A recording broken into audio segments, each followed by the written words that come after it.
আমাদের তারাবির টাকা উঠেছে পুরো 1,00,000। 1,00,000 টাকা? হাফেজ সাহেব, এই নিন আপনার তারাবির 5,000 টাকা। এই টাকা দিয়ে আমার কিছুই হবে না। 1,00,000 টাকার কথাই শুনে আপনার মাথায় কোনো কাজ করছে না? না, এটা কেমন কথা সভাপতি সাহেব? আপনাদের বিবেকবোধ বলে কিছু নেই? আপনি কি টাকার জন্য তারাবি পড়িয়েছেন নাকি? সম্মানিত উপস্থিতি, আজকে আমাদের খতম তারাবি শেষ হলো। আমরা হাফেজ সাহেবকে সম্মানী দিয়ে বিদায় জানাবো। আমাদের তারাবির টাকা উঠেছে পুরো 1,00,000। 1,00,000 টাকা? হ্যাঁ, 1,00,000 টাকা। 30,000 টাকা রাখা হয়েছে 3 তলা কাজের জন্য, আর মসজিদ ফান্ডে রাখা হয়েছে 60,000 টাকা। বাকি 10,000 টাকা থেকে 5,000 টাকা দেবো হাফেজ সাহেবকে, আর 5,000 টাকা দেবো খাদেম আর মজদুমকে। এই কেশিয়া সাহেব, আপনি হাফেজ সাহেবের টাকাটা বুঝিয়ে দেন। আচ্ছা ঠিক আছে সভাপতি সাহেব। হাফেজ সাহেব, এই নিন আপনার তারাবির 5,000 টাকা। এত কম টাকা দিয়ে আমি কি করব? কি করবেন আবার? ঈদের খরচ করবেন। এই টাকা দিয়ে আমার কিছুই হবে না। আর আমি এত কষ্ট করে তারাবি পড়ালাম, আপনারা মাত্র 3,000 টাকা দিচ্ছেন। তার মানে হাফেজ সাহেব, আপনি কি টাকার জন্য তারাবি পড়িয়েছেন নাকি? আমি যদি টাকার জন্য তারাবি পড়াতাম তাহলে আগে আমি চুক্তি করে নিতাম। আমি কি তা করেছি? এই হাফেজ সাহেব, আপনি এত কথা বলেন কি জন্যে? যা দিয়েছি তাই নিয়ে ঠান্ডা থাকেন।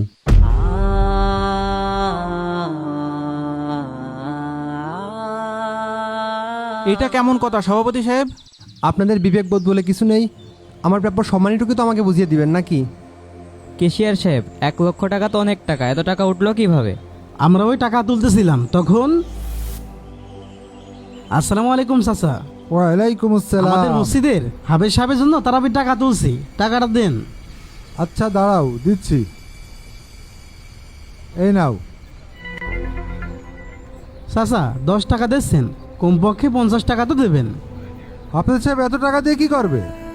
রোজার মাস, সামনে ঈদ, তাদেরও তো পরিবার আছে। ভাতিজা, এই মহল্লায় 300 বাড়ি আছে। প্রত্যেক বাড়ি থেকে 10-20 টাকা করে উঠালেও তো অনেক টাকা উঠে যাবে। প্রতি বছর এরকম দিলে হয় বলেন? এবার একটু বাড়িয়ে দেন। শোনো ভাতিজা, আমি রোজা থাকি ঠিকই, কিন্তু আমি প্রতিদিন তারাবি পড়তে যাই না। এই 10 টাকা রাখলে রাখো, না হলে তোমরা যাও। চলেন কেশিয়ার সাহেব। প্রতি বছরে এই লোকটা 10 টাকা করে দেয়। এই ভাতিজা, তোমরা এটা কিসের টাকা আদায় করে বেড়াচ্ছ? চাচা, ওই আমরা হাফেজ সাহেবের জন্য তারাবির টাকা তুলছি। ও আচ্ছা, তো তারাবির কত টাকা উঠেছে? চাচা, টাকা তো বেশি উঠিনি, মাত্র 3,000 টাকা উঠিয়েছে। এত কম কেন? এ মহল্লার লোক তো স্বাবলম্বী, এরা চাইলে তো অনেক টাকা দিতে পারে। চাচা, কেউ তো টাকা দিতে চায় না, তাহলে আমরা কি করব বলেন? আচ্ছা ঠিক আছে, ওই হাফেজ সাহেবের পিছনে নামাজ পড়ে আমি খুব শান্তি পেয়েছি। আমি উনাকে 1,00,000 টাকা দিব। তোমরা যে কোনো সময় এসে আমার কাছ থেকে এটা নিয়ে যেও। আলহামদুলিল্লাহ, ঠিক আছে কাকা, আমরা সময় করে একসময় আপনার বাসা থেকে টাকাটা নিয়ে যাব। আলহামদুলিল্লাহ, সত্যি মোস্তফা আঙ্কেল অনেক বড় মনের মানুষ। আপনি একদম ঠিক কথা বলেছেন ইমাম সাহেব। উনি ওই মসজিদের জন্য অনেক কিছু করেছেন। সভাপতি সাহেব, তারাবির টাকা উঠলো 1,00,000, সেখান থেকে মসজিদ ফান্ডে কেন রাখছেন? এ টাকার হকদার তো মসজিদ না, তারাবি পড়ানোর হুজুর। আরে ইমাম সাহেব, হাফেজ সাহেব এত টাকা নিয়ে করবেটা কি? সেটা তো আপনাদের দেখার বিষয় না। আপনারা তারাবির হুজুরের টাকা দিয়ে মসজিদের উন্নয়নের কাজ করতে পারেন না। ইমাম সাহেব, আপনি এই ধরনের কথা বলেন কিভাবে? মসজিদের হকের সাথে আপনি হুজুরের হকের তুলনা করছেন। আমি তো ঠিকই বলছি, এই টাকায় মসজিদের কোনো হক নাই, পরিপূর্ণ হকদার হাফেজ সাহেব। ইমাম সাহেব, আপনি তো খুব বেয়াদব হয়ে গিয়েছেন। 1,00,000 টাকার কথাই শুনে আপনার মাথায় কোনো কাজ করছে না? না, আমার মাথা ঠিকই কাজ করছে, আর আমি ইসলামী শরিয়া অনুযায়ী কথা বলছি। ইমাম সাহেব, আপনার কথা আমার একদমই পছন্দ হলো না। কোথায় আমাদের মসজিদ আর কোথায় হাফেজ সাহেব? আর আমরা তো টাকা পকেটে রাখছি না, আমরা মসজিদের জন্যই ব্যয় করছি। আর এখানে আপনার এত আপত্তি কিসের? কেশিয়ার সাহেব, সভাপতি সাহেব, আমার কথাটা একটু শোনেন।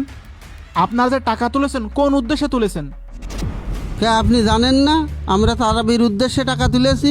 তারাবির জন্য টাকা তুলেছেন, সে তারাবি হুজুরকে দিয়ে দেবেন। সে টাকা মসজিদ ফান্ডে কেন রাখবেন? এত ভাগ বাটোয়ারা কেন করবেন? দেখেছেন, এই ইমাম সাহেব মুখে মুখে তর্ক করা শিখে গেছে। ঈদের পরে এই হুজুরকে আর মসজিদে রাখা যাবে না। দেখেন কেশিয়া সাহেব, আমাকে রাখা না রাখা আপনাদের ব্যক্তিগত বিষয়, কিন্তু যেটা সত্য সেটা আমাকে তুলে ধরতেই হবে। আর তার অনুমতি ছাড়া একটা টাকাও যদি বাইরে খরচ করেন তাহলে আপনারা গুনাহগার হবেন, কারণ পরিপূর্ণ টাকাটা তার প্রাপ্য। ইমাম সাহেব তো ঠিকই বলেছে, কারণ তার কথাতে যুক্তি আছে।